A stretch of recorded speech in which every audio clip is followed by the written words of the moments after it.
그 미국에서 우리 17세기에 남북 전쟁이 있었는데 뭐 4, 5년 전쟁을 치르다 보니까 군사의 보급 물품이 딸릴 때가 있었답니다.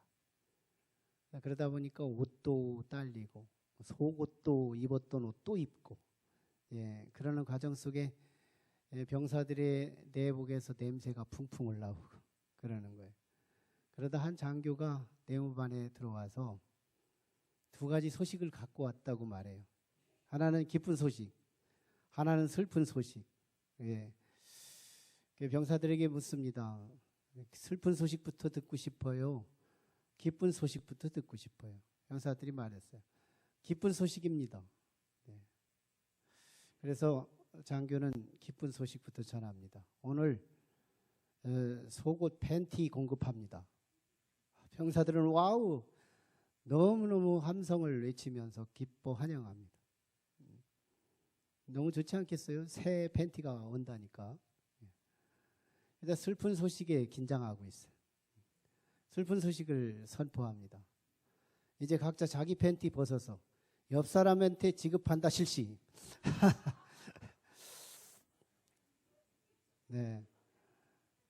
슬픔의 소식이 전달된 거예요.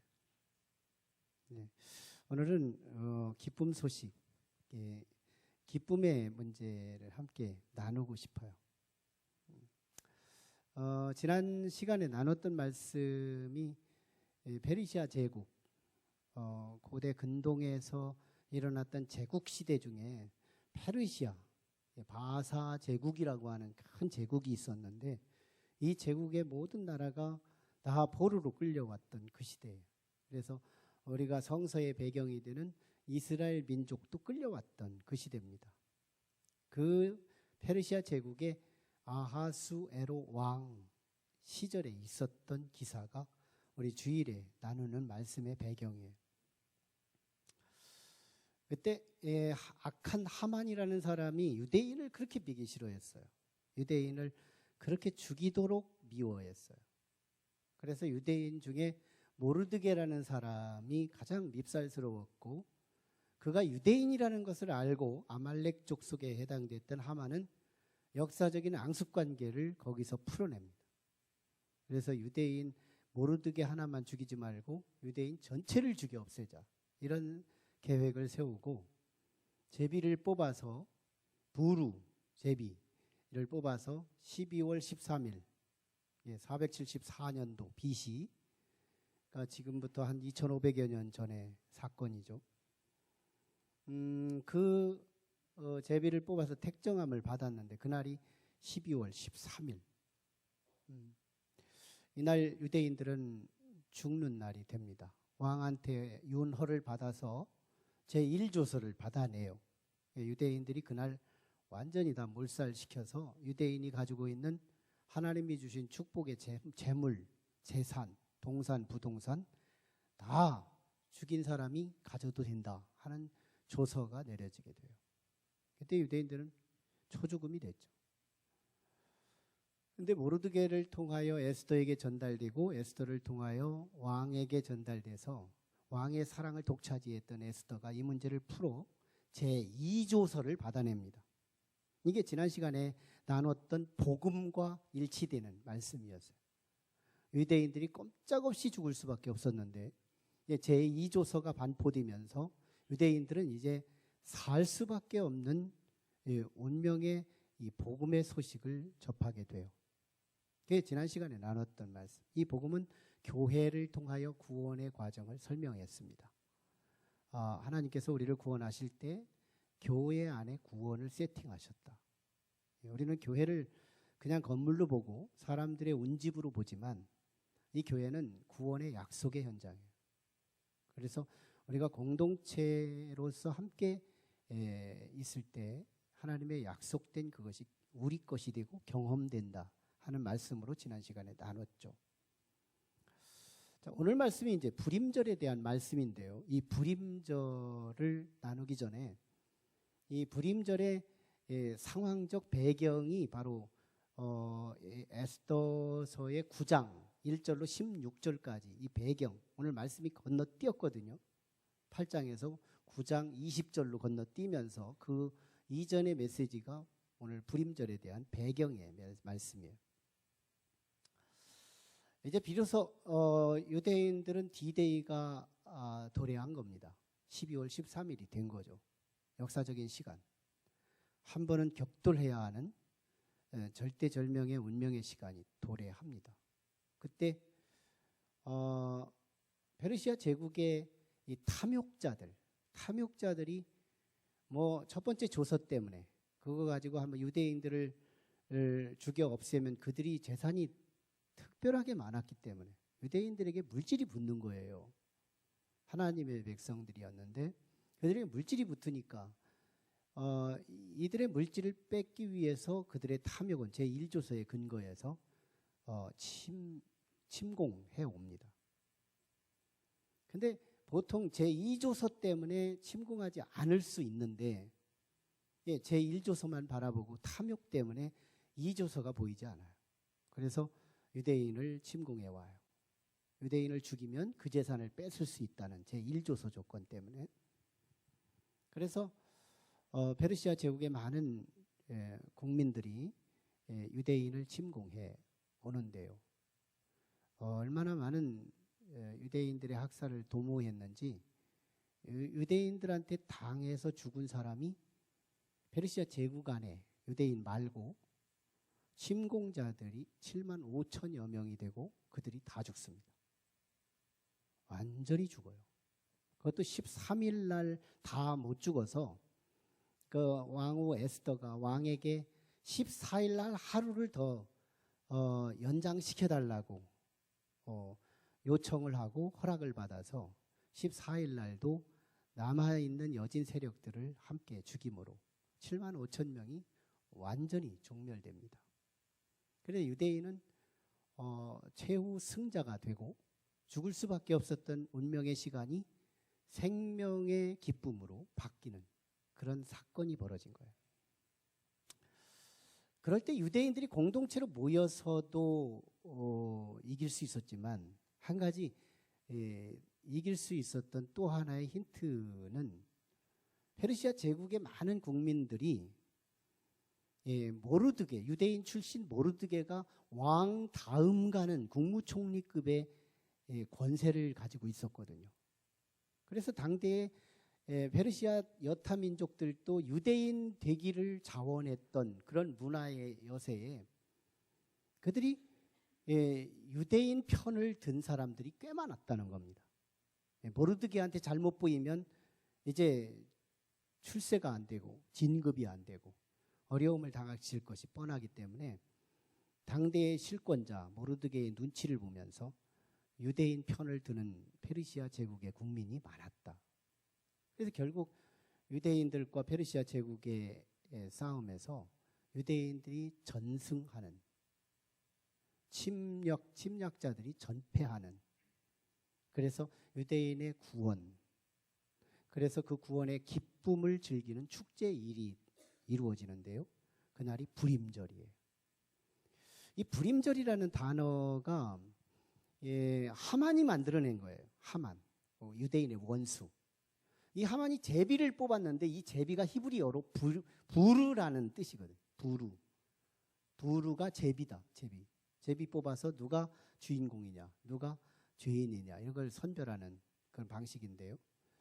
이 부르라는 이 단어로 12월 13일 날 부르의 운명의 날이었는데 이걸 명사형으로 바꾸면서 절기, 유대의 절기로 만들어 불임절로 기념하게 돼요. 이 불임절은 정말 유대인들의 기쁨의 날이잖아요. 그래서 너희는 이 기쁨을 잔치로 베풀어라. 모르드게가, 역사의 실세죠. 모르드게가 잔치로 베풀어라 하고 명령을 내리고요. 이 잔치날 옆 사람들에게 정말 기쁨을 가지고 선물을 제공하라. 그리고 어렵고 가난한 사람이 있으면 그 기쁨의 구제 제물을 나누어 주어라. 그리고 그 자손들에게 이 불임절을 계속해서 끊이지 않고 지켜갈 수 있도록 수행하라. 이것이 불임절의 지시 사항이었어요. 그래서 유대인들은 그 후로 불임절을 지키게 돼요. 우리는 이 불임신앙에서 세 가지를 우리가 이제 창립주의를 맞이해서 우리가 건지고 또 우리가 붙잡아야 할 진리가 있다는 겁니다. 그것이 바로 구원의 기쁨 문제예요. 이 불임절 신앙에서 주어지는 첫 번째는 구원의 기쁨을 누리라는 겁니다. 구원의 기쁨을 누리라. 정말 얼마나 기쁘겠어요.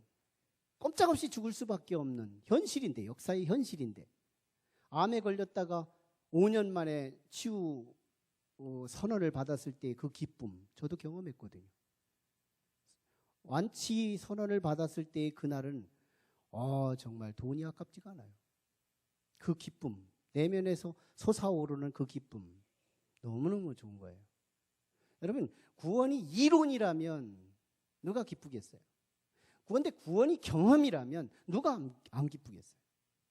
구원이 경험이라면 꼼짝없이 죽을 수밖에 없었던 이 객관적 사실 앞에서 내가 객관적으로 사는 운명으로 바뀌었다. 이게 이루어졌을 때, 그게 질병이라면 질병, 그게 사업이라면 사업, 그게 영혼이라면 영혼의 구원의 확신이 든다면 우리에게 기쁨이라고 하는 반응이 우리 속에서 일어나지 않을까요? 기쁨. 이 기쁨 문제는 구원의 문제인 거예요.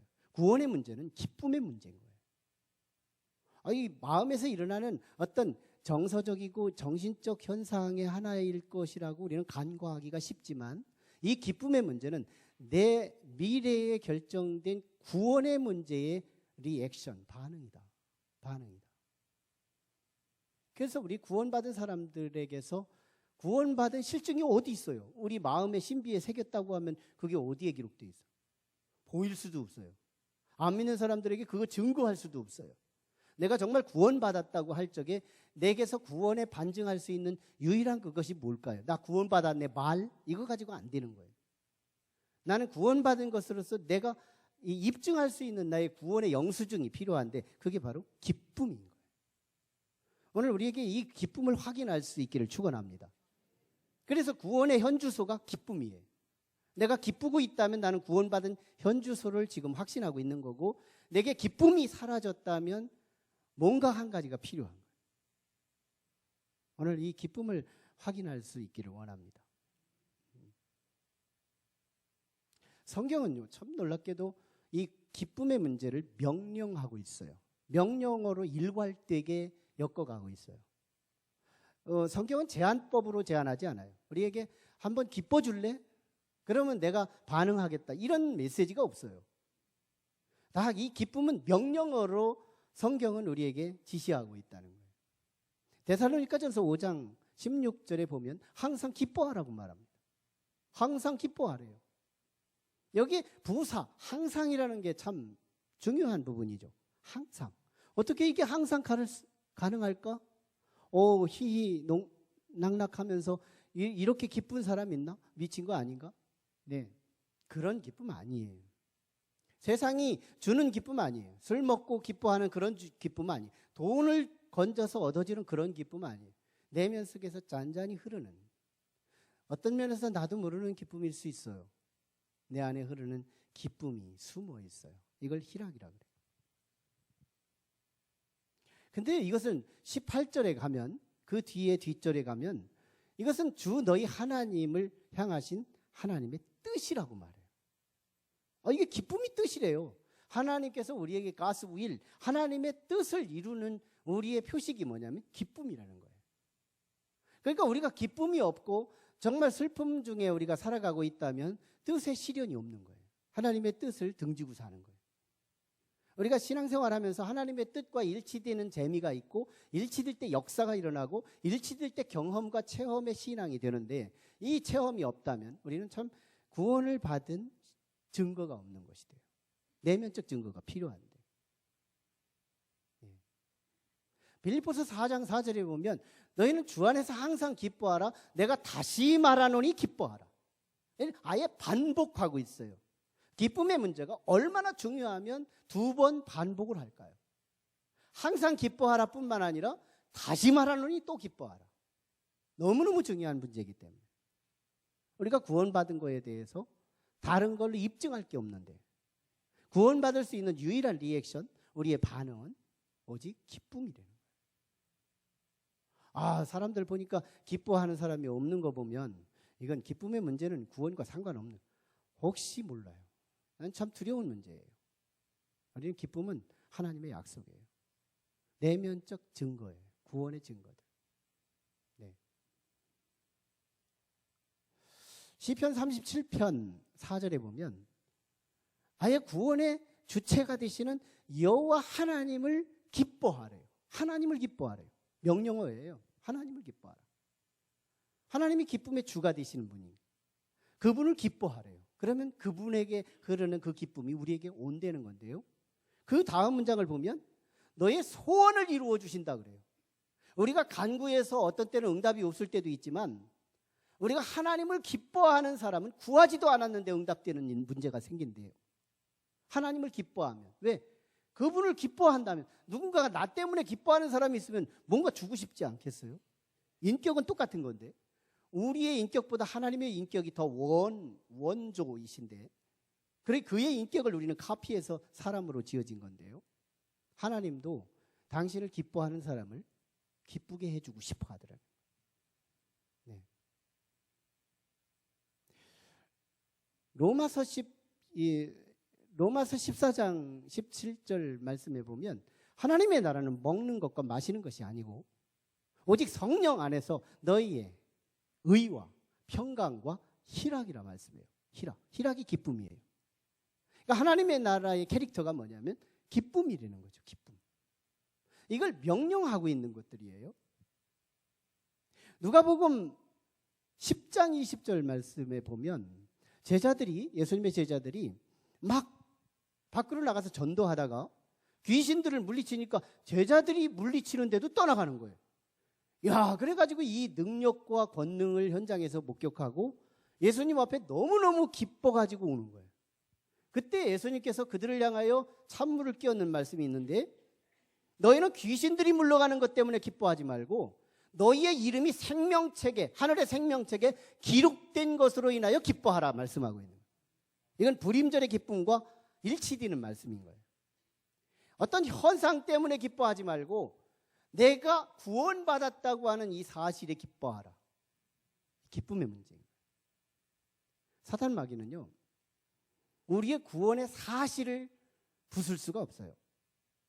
왜? 하나님의 전능하심이 저 십자가를 통하여 당신의 독생자를 죽여가면서까지 우리를 구원하신 이 엄청난 사건을 마귀가 어쩌지 못하는 거예요. 그런데요, 우리를 향하여 다가와서 한 가지 부술 수 있는 것이 있다면 이 구원의 은총에 대한 반응, 이걸 가리우든지 이걸 부수든지 이걸 깨버리는 거예요. 다시 말하면 기쁨이 소실되는 거예요. 성도들에게서 정말 비성도들의 기쁨, 돈 때문에 기뻐하고 건강 때문에 기뻐하고 승진 때문에 기뻐하고 자녀 잘 되는 것 때문에 기뻐하는 세상의 그 기쁨은 거품에 해당되는 기쁨이에요. 우리들도 그거 가끔씩 누리지만요, 우리 그리스도 안에서 주어지는 이 기쁨, 정말 이 세상에서 감당할 수 없는 그 기쁨이죠. 그런데 사탄 마귀는 이 기쁨을 덮어버려요. 이 기쁨을 깨뜨려요. 이 기쁨을 뺏어버려요. 우리는 이 기쁨을 빼앗기는, 신앙생활하면서 이 기쁨 하나를 빼앗기는 이 경험이 많은 성도들에게서 경험되더라는 거예요. 기쁨 뺏기면 안 돼요. 기쁨 찾아야 돼요. 기쁨 누려야 돼요. 이것이 우리의 구원받은 거의 영수증이며 현주소이기에 이것이 기준치이기 때문에 우리는 이 부분이 회개의 조건이 되기도 합니다. 하나님, 왜 나 요즘에 기쁨이 없죠? 있을 수 있는 거죠. 성도들에게 기쁨이 없을 수 있어요. 성도들에게 기쁨이 상실될 수 있어요. 아예 시작도 안 한 분도 있을 거고요. 그런데 이 기쁨의 문제는 너무너무 중요한 부분이기 때문에 내면 속에 흐르는, 그래서 마귀에게 빼앗긴 기쁨이 있고요, 마귀들이 보자기 갖다 덮어놓은 기쁨이 있고요. 이게 죄들이에요. 자꾸 죄가 세이브되면 이게 보자기가 돼서 하나님과 우리 사이에 자꾸 보자기로 덮어버리거든요. 기쁨은 있는데 발산이 안 돼요. 가리워진 기쁨, 빼앗긴 기쁨, 아예 시작되어 안 한 기쁨. 네. 그러나 하나님의 성령이 오늘 구원의 그 은총을 자꾸 조명해 주시고 확신하게 하시고 믿어지게 도와주심으로 예수 그리스도의 십자가에 죽어주신 이 기쁨의 소식이 내 거라는 이 확신, 왠지 모르게 나도 모르게 이게 막 믿어지는 거예요. 그래서 내 속에서 나도 모르게 새록새록 솟아나는 그런 기쁨. 존 버년, 영국의 위대한 소설가였지만요, 그가 아내 때문에 예수 믿어요. 근데 너무너무 껍데기 신앙으로 진행됩니다. 그러다가 어느 길을 지나다가 한 중년 여성들이 한 따뜻한 햇볕을 이 벽 쪽에 이렇게 모여서 이야기하는 소리를 옆에서 곁들어요. 그들의 대화는 구원에 대한 대화였고 그들의 얼굴은 너무너무 기쁨에 만끽한 얼굴이었어요. 예수님께서 나를 위해 십자가에 죽어주셨다는 사실이 나는 왠지 모르게 믿어져요.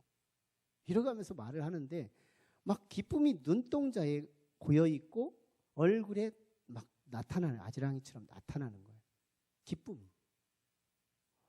근데 이 사람에게서 그러고 이 사람에게서도 그러는 모습을 보면서 야, 저들은 구원을 받은 게 확실한데 이 존 버년이 자기 자신을 보니까 이게 기쁨이라는 게 하나도 없는 거예요. 거기서부터 이제 구원의 문제의식이 발단됩니다. 그래서 거기서 이제 하나님께 묻는 거예요. 하나님, 나 구원 있나요? 나 구원 받았나요? 이 문제를 자꾸 물어요.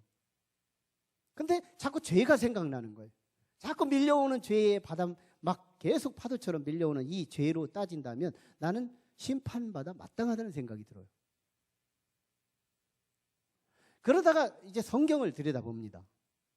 성경에 나를 향하여 지시하는 위로의 말씀이 뭘까 하고 보다가 골로새서 1장의 말씀을 보면서 그가요, 그리스도께서 십자가에 죽으사 우리에게 화평케 하시고라는, 이미 화평을 이루어진 과거사로 진술하는 이 말씀을 읽으면서 정말 하나님의 말씀을 믿음으로 받아들일 때 이루어진다는 사실을 확신하면서요, 기쁨을 회복해요. 그리고 회개하면서 그 기쁨을 찾게 됩니다. 존 버년이요. 그 이후로 그는 고난이 엄청 많았어요. 땜쟁이 아들로 태어나가지고요, 재정적인 어려움 많았습니다. 또 모함을 받아가지고 감옥에도 갑니다. 그런데요, 기쁨이 안 뺏기는 거예요. 그 결과로 뭘 만드는지 아세요? 존 버년의 철로 역정, 성경 다음가는 가치의 책을 저술하게 돼서 정말 역사 속에서 위대한 고전을 만들어내죠. 기쁨을 찾은 자의 저서, 철로 역정이었어요. 놀라운 일이었죠. 기쁨을 가진 비밀, 비하인드의 기쁨, 내 마음속에 숨겨진 이 기쁨, 이거요, 우리 예수 믿으면서 이거 한 가지 목표 선명해야 돼요. 내게 기쁨이 없다. 조금만 문제에 매몰되어서 고자기에 폭사해서 정말 지구가 무너진 것 같이 슬퍼하고 괴로워하고 있다면 예수 그리스도의 저 엄청난 희생과 저 구원의 이벤트가 우리에게 아무 상관이 없다고 할 적에 우리는 정말 속든지 빼앗겼든지 둘 중에 하나죠. 여러분, 불임절을 통해서 우리의 구원의 그 은총을 누려야 한다는 거예요. 잔치하라. 그리스도인은 잔치의 인생인 거예요. 우리는 잔치적 삶을 살아가는, 잔치의 주인공이 되는 거예요. 우리는 기쁨, 교회에 와서 이 기쁨을 회복하는 거예요. 이 기쁨을 교회에 와서 근심이 여기서 분양받고 가고 근심이 여기서 일어난다면 안 되는 거예요. 사단의 역사죠. 교회에서 우리는 기쁨이 탄생되고 여기서 기쁨이 시작되고 이 기쁨을 가지고 가정에 배달하고 직장에 배달하고 사업장에 배달하고 이웃들에게 배달하는 기쁨의 배달부들이 될 수 있기를 축원합니다. 부림절에 나타난 두 번째 신앙은 정말 구원의 기쁨을 나누라는 거예요. 나누라. 여러분, 기쁨이 좋은 거지만 기쁨이 혼자 누리고 있다면 그건 하나님의 제한거리가 된대요. 기쁨은 너무 좋은 거예요. 구원받은 증거니까, 구원받은 영수증이고 현주소니까 너무 좋은 거죠. 근데 이 기쁨을 자기 혼자 누리면 하나님의 벌이 임할 수 있대요. 뭐예요? 열왕기하 7장에 보면 이런 말씀이 있어요. 사마리아 성이 있는데 이스라엘 백성들이 아람 군사에 의해서 포위가 돼요. 그때 나병 환자들이 성문 밖에 있었고 아람 군사들이 성 주변에 쌓였고 이스라엘 백성이 그 성 안에 있어서 꼭 갇혀진 거예요. 그런데 가족들이 늘 가져와서 음식을 배달해줘서 먹고 사는 것이 나병 환자들인데, 아니 아람 병사들이 포위되어 있기 때문에 가족들이 가져다주는 음식을 먹을 수가 없어서 꼼짝없이 굶어 죽게 된 거예요.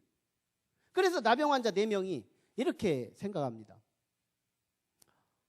어차피 뭐 굶어 죽느니 아람 군사들한테 가서 적선이라도 하다가 칼 맞아 죽든지 굶어서 안 주면 굶어서 죽든지 둘 중에 하나, 그래도 확률이 50%인데 해가지고 아람 진영으로 투항하러 가요. 그랬더니 웬걸요? 하나님께서 이미 이 천사들의 말발굽 소리를 듣고 용병을 데려오는 줄 알고 아람 군사들이 겁에 질려서 도망가 버려요. 그래서 이 나병 환자들이 그 현지에 딱 가보니까 도시락이 가득한 거예요. 입던 군복들도 가득한 거예요. 그래서 옷입 쪄 입고, 그리고 자기들이 배부르게 먹다가 한 사람이 생각나는 게 있어요. 야, 이대로 우리가 계속해서 시간이 가서 성 안의 사람들 배고파서 지금 죽어가고 있는데 저 사람들의 이 기쁜 소식을 전하지 않으면 장차 왕이 왕권을 가지고 우리를 심판해서 칼 맞아 죽는다. 이 심판을 두려워한 나머지 성문 안에 들어가 문지기에게 이 기쁜 소식을 전합니다. 그들이요, 전하지 않으면 이 두려움의 벌이 자기에게 임한다는 사실을 깨달아요. 그래서 전하거든요. 우리는 이 기쁜 소식을 이웃에게 이게 전할 수 있는, 여기까지 우리는 사명으로 부여했다는 거예요. 기쁨을 어떻게 나눌 수 있을까요? 기쁨은 추상명사예요. 기쁘다, 기쁘다. 내 속에서 기뻐진다면 어쩔 수 없이 기뻐지는 거지만, 이 기쁨을 뭐 물리처럼, 돈처럼, 물질처럼 나누어 줄 수 있나? 나눌 수 있어요. 그게 이 부림절에 제시하는 이 제시의 메시지와 연관됩니다.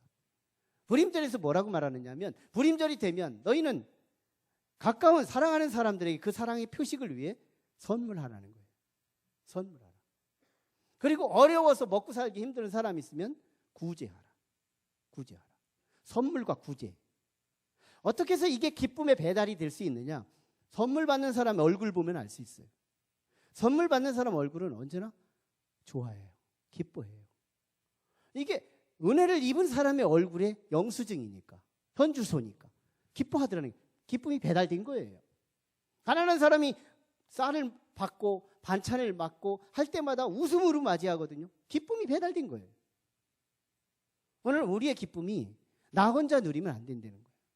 우리는 이기적인 그리스도인이 아니에요. 예수 믿는 순간부터 남들이 보이기 시작하는 거, 우리의 눈의 시선의 변화, 이것이 그리스도인의 각도입니다. 우리의 삶의 변화예요. 우리 옆 사람이 보여야 돼요.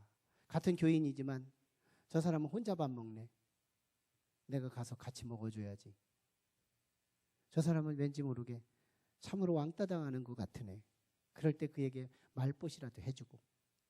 교회는 이런 사명의 의식을 가진 사람들이 절비하게 있어서 외로움을 이겨내고 고독한 사람들을 친구가 돼주고 함께 선물을 주며 기쁨을 나누는 공동체, 이게 교회 공동체죠.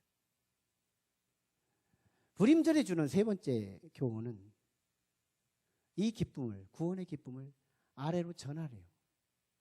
후손들에게. 이게 28절의 하반절에. 거기 말씀 보면 너의 후손들에게 계속해서 이 절기를 지키도록 하라고 모르드게는 실권을 가지고 백성들에게 선언합니다. 이 즐거움, 이 기쁨을 전하라는 거예요. 우리는 자손들에게 돈을 전하는데 민감해요. 부동산 축적해가지고 부동산 전하려고 애를 쓰죠. 제 친구 중에 하나가 벌써요.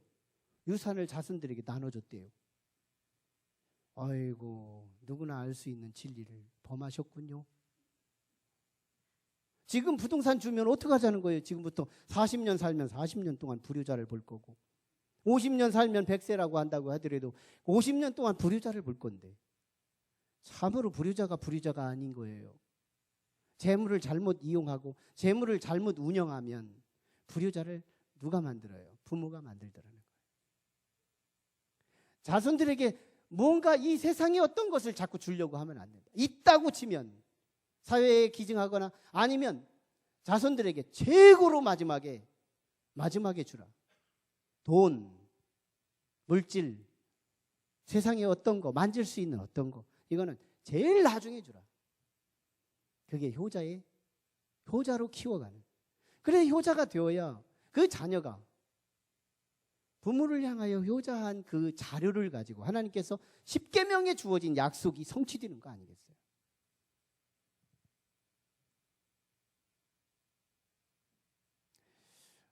오늘 우리는 다니엘 기도의 2019년 다니엘 기도의 18번째 강사 중에 현승원 대표의 간증을 아마 우리 한 70, 80여 명이 함께 들었을 겁니다. 교회 안 오신 분들도 휴대폰으로 아마 들었을 거지만요. 이 현승원 대표가 자기 아버지한테 돈을 받지 않아요.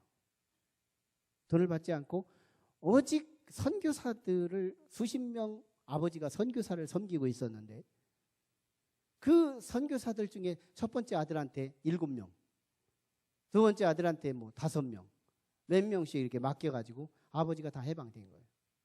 도대체 뭐 돈이라도 줘가면서 선교사들을 섬기라고 해야지. 너무너무 아버지의 모순스러운 현장을 보죠. 처음에는 의아했지만 나중에는 거기서 정말 선교사들을 섬기기 위해서 내적인 기쁨을 키워가며 하나님과의 기도로 그 일을 수행합니다. 그러면서 그는요, 하나님을 경영해요. 그가 말씀한 명제 중에 하나가 하나님은 전능하시다였어요. 아마 들으셨을 거예요. 하나님은 전능하시다. 이 명제는 정말 어느 누구도 그리스도인이라면 모르는 사람이 없죠. 하나님은 전능하시다. 우리 다 전능하다고 믿어요. 그런데요, 적용이 차이가 있는 거예요. 그분은 적용이 하나님을 전능하시다고 선포하고 전능하시도록 하나님의 전능하심이 자신의 시간을 흘러가게 하고 자신의 몸을 흘러가게 하고 자신의 물질과 함께 흘러가게 할 수 있도록 하나님의 전능하심이 자신을 전기줄처럼 흘러가도록 맡기는 거예요. 순종인 거예요. 순종인 거예요. 여기에 탐욕 없어요. 정욕 없어요. 그는 망해도 망한다고 생각하지 않아요. 원래 없었기 때문에 망한다고 생각하지 않아요. 그는 너무너무 자유합니다. 그러면서 대차게 물질을 쓰는 거예요. 하나님의 뜻이라면 여기로 가라. 하나님의 뜻이면 저기로 가라. 하나님의 뜻이면 저기로 가라. 뭐 어떤 거 시간이라도 몸이라도 물질이라도 명령하면서 그가 마지막에 사람들이 얼마나 기증하고 얼마나 기부했느냐고 자꾸 물어서 생색 안 내려고 계산 없이 썼다가 나중에 계산해 보니까 추산 100억이 넘었다고 말해요. 아버지한테 1원도 받지 못했던 아들이 35살에 100억에 넘게 다른 사람의 어려운 사람들을 돕고 기증했대요. 이게 참 뭘까요? 우리는 여기서 100억이라는 숫자만 계산하고 있는 거예요. 아니에요. 왜 100억이 됐느냐는 거죠. 네, 아버지한테 받은 게 뭐냐는 거예요. 돈이 아니었어요. 아버지한테 받은 게 뭐예요? 하나님이었어요. 사명이었어요. 아버지한테 받은 것이 유일하게 사명. 그 과정에서 사명을 감당하기 위해서 하나님을 경영하고 하나님과 함께 동행하고 하나님과 손붙들고 모든 일들을 하나님과 도모하면서 그 일을 진행합니다. 근데 물질이 구름대처럼 몰려오는 거예요. 많은 그리스도인들은 하나님은 전능하시다고 말하면서 하나님의 명령과 하나님의 말씀을 5%, 4%, 1%, 0.001%만 열어놔요. 그리고 내가 하나님을 닫아버려요. 그리고 하나님의 전능하심이 왜 내 삶 속에 사업에 없고 내 몸에 없고 내 부부 사이에 없고 자녀에게 왜 없느냐고 우리는 외치고 살아요. 내 스스로 모순이 있는데도. 네. 오늘 우리는 우리 안에 하나님을 경영하는 자가 되어야 할 줄 믿습니다. 레위기서 보면 레위인들에게 하나님께서 다른 11지파에게는 부동산을 줬지만 레위 지파에게는 하나님을 기업으로 줍니다. 너희는 나를 가져라 그래요. 나를 가져라.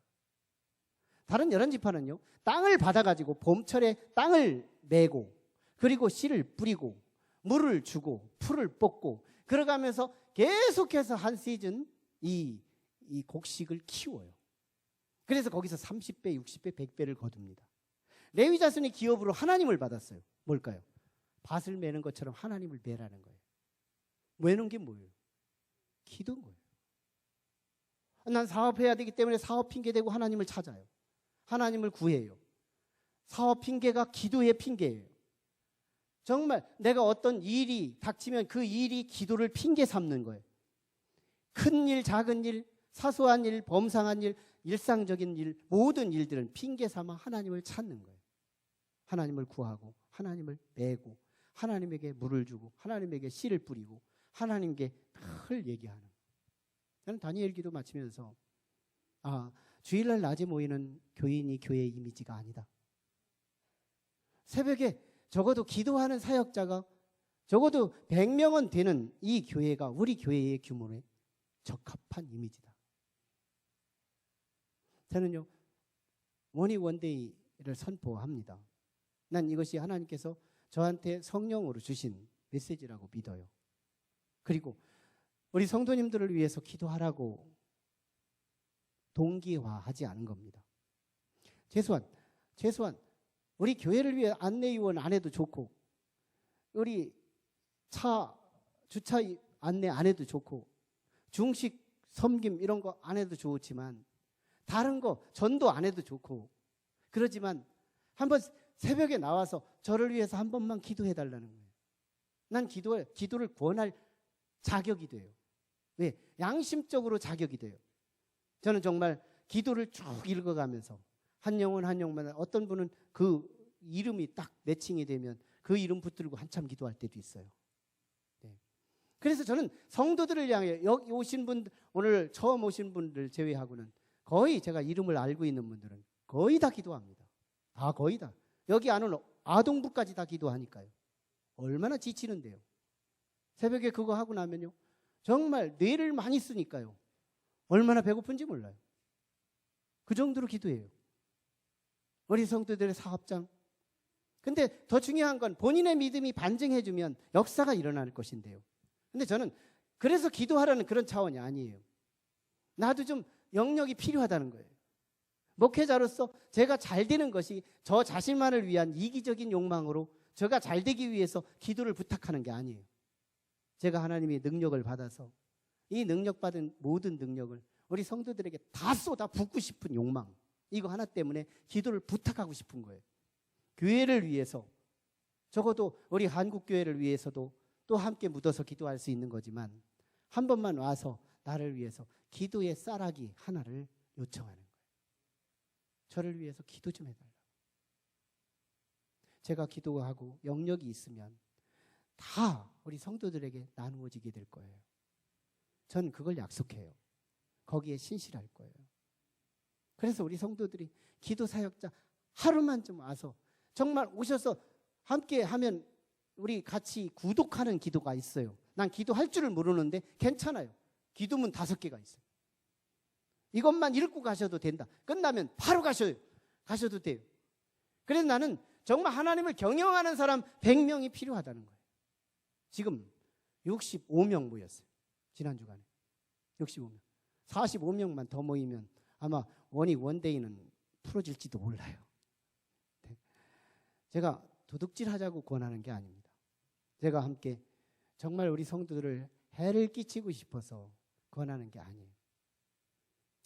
의를 위해서, 하나님의 나라, 교회를 위하고 담임 목사를 위해서 한 번만 기도 한마디만 섞어달라고 제가 부탁하며 구걸하며 동냥하며 부탁드리고 있는 거예요. 저는 이게 기도 용사 100명이 너무너무 갈망스럽고 필요해요. 그래서 5날을 기도하는 중에 하루만 와서 기도해 주시면 저는 100명이 금방 채워집니다. 최소한 100명만 기도할 수 있다면 그리스도의 기쁨을 가지고 구원에 반응할 수 있는, 하나님을 김매김하고 하나님을 정말 경영할 수 있는 그런 의인, 정말 기쁨을 가지고 하나님의 구원을 반응할 수 있는 그런 기쁨의 용사 100명이 있다면 그 교회는요, 아마 우리 대전에서 그런 교회 눈 씻고 보기도 어려울 것이지만 난 그런 비교적 차원이 아니고 우리 성도들이 함께 잘 되는 초대교회의 그 놀라운 역사가 우리 교회 안에서 일어날 것을 믿습니다. 미국에서 여행하던 한국 사람이 주의를 경유하게 되는데요, 교통경찰에게 질문합니다. 여기 선생님께서 추천할 만한 교회 좀 알려주시죠? 하고 물었어요. 경찰관이 굳이 저 멀리 있는 교회를 지시하는 거예요. 그래서 한국인은 그 미국의 교통경찰관에게 이렇게 묻습니다. 아니, 가까운 데도 교회가 많을 텐데 왜 굳이 저 멀리에 있는 교회를 추천하십니까? 그는 이렇게 대답했대요. 저는 교회를 다니지 않는 사람이지만, 하나님을 믿지 않는 사람이지만 단박에 봐도 어느 교회가 옳고 어느 교회가 그른지, 어느 교회가 좋은 교회인지 어느 교회가 나쁜 교회인지는 구별할 수 있습니다. 어떻게 할 수 있죠? 예배드리고 나오는 성도들의 얼굴을 보면, 저 멀리에서 오는 성도들의 얼굴을 보면 너무너무 광채가 나고 웃음이 가득하고 기쁨이 충만한 걸 보는데, 가까운 교회들은요, 예배드리고 나오는데 상갓집 갔다 오는 것처럼 슬픔이 가득한 모습을 보면서 단박에 봐도 저 교회가 하나님이 함께하는 교회라는 걸 알 수 있다는 거예요. 안 믿는 자도 단박에 보면 알 수 있는 교회. 우리는 19년 전에 이 교회를 세우시고 오늘 여기까지도 우리 지방에서도 그래도요, 정말 밝은 교회로 이미지가 된 교회 중에 하나가 우리 교회예요. 그런데 나는 거기에 만족하지 않아요. 이거 가지고는 우리는 만족할 수가 없다. 나는 광채나는 우리 성도들의 이 삶과 숨겨진 그 기쁨이 속에서 감출 수 없어 밖으로 얼굴에 모니터로 우리의 가슴에 비밀된 그 기쁨이 새어나오는 그런 교회의 성도들이 될 수 있기를 주의 이름으로 축원합니다.